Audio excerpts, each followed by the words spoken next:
Hi எல்லாரும் எப்படி இருக்கீங்க? வெல்கம் டு திவிஸ் உலகம். நம்ம இன்னைக்கு டே 2 இன் கூர்க் வீடியோ தான் பார்க்க போகிறோம். டே 1 வீடியோ நீங்கள் இன்னும் பார்க்கல அப்படின்னா வீடியோ டிஸ்கிரிப்ஷனில் நான் லிங்க் கொடுக்குறேன், கண்டிப்பாக போய் விசிட் பண்ணி பாருங்கள். டே 2ல் நம்ம என்னென்ன பிளேஸ்லாம் கவர் பண்ணலாம்னா, first Talakaveri, second Dubare elephant camp, third golden temple, fourth வந்து காவேரி நிசர்கதம்மா ஃபாரஸ்ட் பார்க்கு. இதில் தலக்காவேரி நீங்கள் போனோம் அப்படின்னா ஆஃப் டே கிட்ட ஆகிடும். ஸோ நீங்கள் தலக்காவேரி ஸ்கிப் பண்ணீங்க அப்படின்னா துபாரே, கோல்டன், காவேரி நிசர்கதம்மா பார்க் இது எல்லாமே நீங்கள் கவர் பண்ணலாம். நாங்கள் தலக்காவேரி ஸ்கிப் பண்ணிட்டோம். இந்த 3 பிளேசஸோட ஃபுல் டீடைல்ஸ் நான் உங்களோட ஷேர் பண்ண போகிறோம். வாங்க நம்ம வீடியோக்குள்ளே போகலாம்.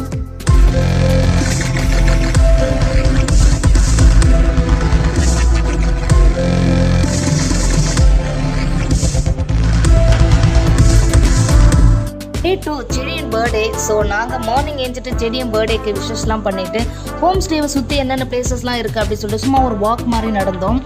ஹோம் ஸ்டே பார்க்குறதுக்கு அந்த பால்கனி வியூவாக இருக்கட்டும், அந்த கொஞ்சம் மழை மாதிரி இருந்து ஒரு மாதிரி இறக்கமாக இருந்துச்சு அந்த ஹோட்டலு.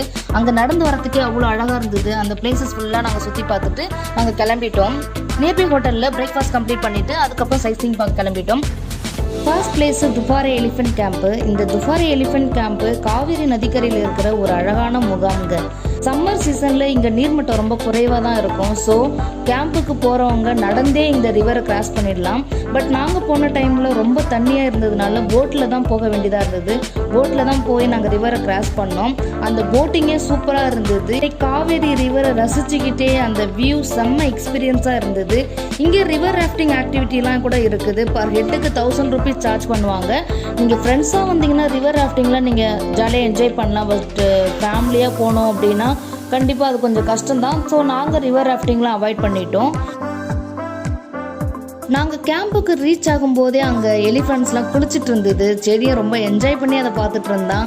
ஸோ அங்கே யானைங்க குளிக்கிறது, யானைக்கு ஃபீட் பண்ணுறது, யானை விஷஸ்ஸு, யானை எக்ஸசைஸ் பண்ணுறது, இந்த மாதிரி யானை சம்மந்தமாக எல்லாமே நம்ம அங்கே பார்க்கலாம். ஸோ ரிவர் கிராஸ் பண்ணி எலிஃபெண்ட்ஸ் கேம்ப்புக்குள்ளே நாங்கள் ரீச் ஆகிட்டோம். இங்கே சுற்றி பார்த்தாலுமே யானை தாங்க இருந்தது. ரொம்ப சூப்பராக இருந்தது. ஸோ சரி, என் பர்த்டே இல்லையா, ஸோ ஃபஸ்ட்டு யானைக்கிட்ட நம்ம பிளெஸிங்ஸ் வாங்கலாம் அப்படின்னு சொல்லிட்டு நாங்கள் போனோம். பிளெஸிங்ஸ்க்கு 50 ருபீஸ் சார்ஜ் பண்ணுவாங்க. யானைக்கிட்ட பிளெஸிங்ஸோட அந்த டே ஸ்டார்ட் பண்ணதே ஒரு மாதிரி ரொம்ப குட் வைப்பாக இருந்தது.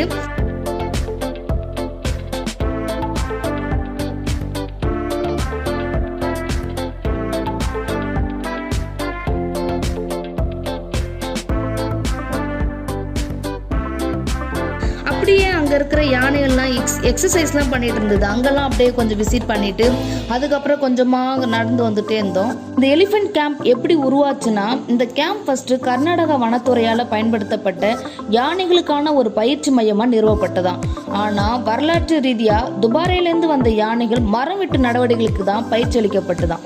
இருந்தாலும் சமீப காலங்களில் கவர்மெண்ட் எல்லா மரவெட்டு நடவடிக்கைகளை ஸ்டாப் பண்ணதுனால இந்த பயிற்சி பெற்ற யானைகள் வந்து கர்நாடகா ஸ்டேட்ல, அதாவது குறிப்பா கலாச்சார நிகழ்வான மைசூர் தசரா விழாவில் பங்கேற்கும் பெருமையும் பெற்றுதான். ஒவ்வொரு ஆண்டும் தசரா விழாவில் இந்த யானைங்க எல்லாம் பாரம்பரிய ஊர்வலத்தில் பங்கேற்குமா. இந்த கேம்ப்ல சுமார் 150 யானைகள் கிட்ட இருக்குதாம். ஸோ இங்கே பார்த்தீங்க அப்படின்னா கூர்க்லே இந்த துபாரே எலிஃபென்ட் கேம்ப் ஒரு டிஃப்ரெண்டான ஒரு எக்ஸ்பீரியன்ஸாக இருந்தது. இது ஒரு மோஸ்ட் பாப்புலர் டூரிஸ்ட் பிளேஸாகவும் இருக்குது.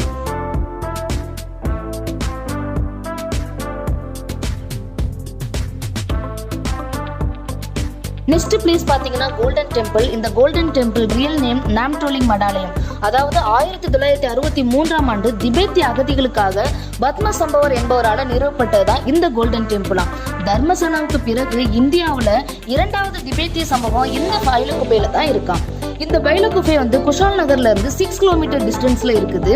இந்த மடாலயத்துல சுமார் 6000 துறவிகளும் கன்னியாஸ்திரிகளும் இருக்காங்க. இந்த திபெத்திய அகதிகளுக்கு இந்த இடம் எப்படி கிடைச்சது அப்படின்னா, அப்போதைய அதாவது சீனர்களால தங்கள் கலாச்சாரம் மற்றும் மதத்தை அழிக்கும் போது தங்கள் மத தலைவர் அதாவது தலாய் லமாவுடன் தப்பி ஓடிய இந்த திபெத்திய அகதிகளுக்கு தான் 3000 ஏக்கர் நிலத்தை வந்து அப்போதைய மைசூர் அரசு வந்து ஒதுக்கிதான். இந்த கோயில் பாரம்பரிய புத்த பாணியில கட்டப்பட்டதாகவும், இந்த கோயிலின் சுவர்கள் எல்லாம் புத்த புராணங்களில் இருந்து கடவுள்கள் மற்றும் பேய்களை சித்தரிக்கும் வண்ண ஓவியங்கள்லாம் நிறைய வரையப்பட்டிருந்தது. அதை பார்க்கறதுக்கே ரொம்ப அழகா இருந்தது. இந்த கோயிலில் இருக்கிற ஸ்பெஷலே என்னன்னு பார்த்தீங்கன்னா இங்க 3 மிக உயர்ந்த தங்க மூலம் பூசப்பட்ட சிலைகள் இருக்குது. அதனால தான் இந்த நாம்டோலிக் மடாலயம் கோல்டன் டெம்பிள் அப்படின்னு எல்லாராலையும் ஈஸியாக கூப்பிடக்கூடிய அட்ரஸ் பண்ணக்கூடிய பேரா மாறுச்சு. நடுவில் இருக்கிற சிலை தான் புத்தர் மதத்தின் நிறுவனர், அதாவது கௌதம புத்தர்னு சொல்லக்கூடிய சாக்கியமுனியின் சிலையாம். இது சுமார் 60 அடி உயரத்துல இருந்தது. புத்தருக்கு லெஃப்ட் சைட்ல இருக்கிற சிலை வந்து குரு ரின்போச்சேன்னு சொல்லக்கூடிய குரு பத்மசாம்பவரோட சிலையாம். இந்த சிலை வந்து 58 அடி உயரத்துல இருந்தது. நெக்ஸ்ட் புத்தருக்கு ரைட் சைட்ல இருக்கிற உள்ள சிலை வந்து நீண்ட ஆயுளின் புத்தர்னு சொல்லக்கூடிய அமிதாயுஸோட சிலையாம். இந்த சிலையும் 58 அடி உயரமா தான் இருந்தது. அதை ஃபுல்லா நாங்க சுத்தி பார்த்துட்டு சரி செடியும் பர்த்டேவை இந்த கோல்டன் டெம்பிளே நம்ம கேக் கட் பண்ணிடலாம் அப்படின்னு சொல்லிட்டு ஜஸ்ட் ஒரு சின்ன கேக் கட்டிங் மாதிரி அங்க நாங்க செலிப்ரேட் பண்ணோம். செடியும் பர்த்டேவை அங்க செலிப்ரேட் பண்ணிட்டு அங்க இருந்து வெளியில வந்துட்டோம்.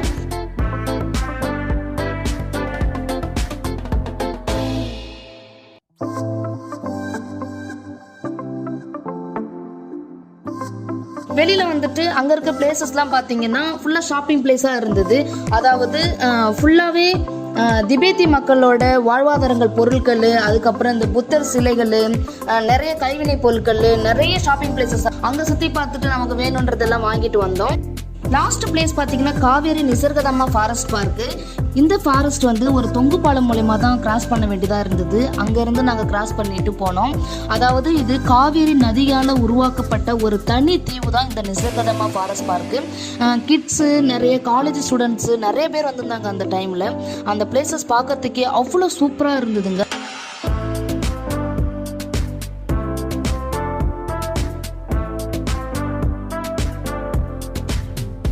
அதாவது மூங்கில் காடு மாதிரி இருந்தது. அப்புறம் அங்கே நிறைய அட்வென்ச்சர் ஆக்டிவிட்டீஸ்லாம் கூட வச்சுருந்தாங்க. போட்டிங்கு, அட்வென்ச்சர் ஆக்டிவிட்டீஸு, அப்புறம் குட்டி ஒரு மாதிரி என்டர்டெயின்மெண்ட் ஃபன் லேண்ட் மாதிரிலாம் இருந்தது. நிறைய ஸ்டாச்சுஸ்லாம் இருந்தது. அதாவது கூர்கோட கலாச்சாரத்தை நமக்கு நினைவுபடுத்துகிற மாதிரி அங்கே நிறைய சிலைகள்லாம் வந்து செதுக்கி வச்சுருந்தாங்க. அதெல்லாம் பார்க்கறதுக்கு அவ்வளோ அழகாக இருந்தது. அதெல்லாம் பார்த்து முடிச்சுட்டு நாங்கள் லாஸ்ட்டாக வந்து நிசர்கதம்மா பேர்ட்ஸ் பார்க், இதை நீங்கள் கண்டிப்பாக மிஸ் பண்ணக்கூடாது. ஏன்னா அங்கே இருக்க பேர்ட்ஸ் எல்லாமே வந்து நம்ம ஃபீட் பண்ணலாம், அந்த பேர்ட்ஸ் கூட நம்ம வந்து கம்யூனிகேட் பண்ணலாம். அந்த மாதிரி ஒரு மாதிரி அந்த பேர்ட்ஸ் கூட நம்ம ஒன்றி இருக்கிற மாதிரி இருக்கும். அங்கே எல்லாமே ஃபீட் பண்ணுறதுக்கெல்லாம் பர் ஹெட்டுக்கு வந்து 80 rupees சார்ஜ் பண்ணுவாங்க. நம்ம பே பண்ணிவிட்டு அந்த பேர்ட்ஸ் நம்ம மேலே உட்கார வைப்பாங்க, அதுக்கு ஃபீட் பண்ண வைப்பாங்க. ஸோ நம்ம ஃபோட்டோஸ்லாம் எடுத்துக்கலாம்.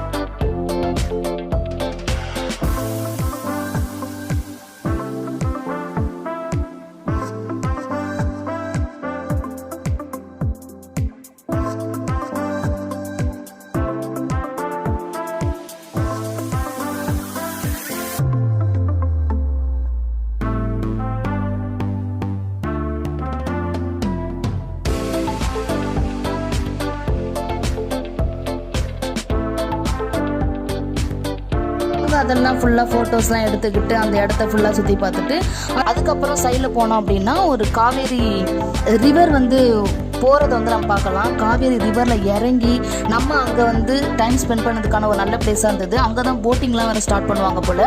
ஸோ அந்த இடத்துல இருந்து அந்த ஓடைகள்லாம் ரசிச்சுக்கின்னு அங்கே உட்காந்துட்டு நிறைய ஃபோட்டோஸ்லாம் எடுத்துகிட்டு அதுக்கப்புறம் நாங்கள் கிளம்பிட்டோம்.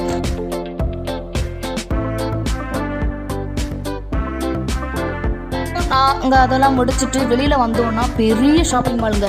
அந்த ஊருக்குள்ளே வந்து இருக்கிற மோஸ்ட் சீப் அண்ட் பெஸ்ட்டு எல்லா ப்ரைஸஸும் கிடைக்கிற பெரிய ஷாப்பிங் மால் மாரி இருந்தது. ஷாப்பிங் பண்ணிவிட்டு அதை கொஞ்சம் என்ஜாய் பண்ணிவிட்டு அதுக்கப்புறம் அங்கேருந்து நாங்கள் கிளம்பிட்டோம்.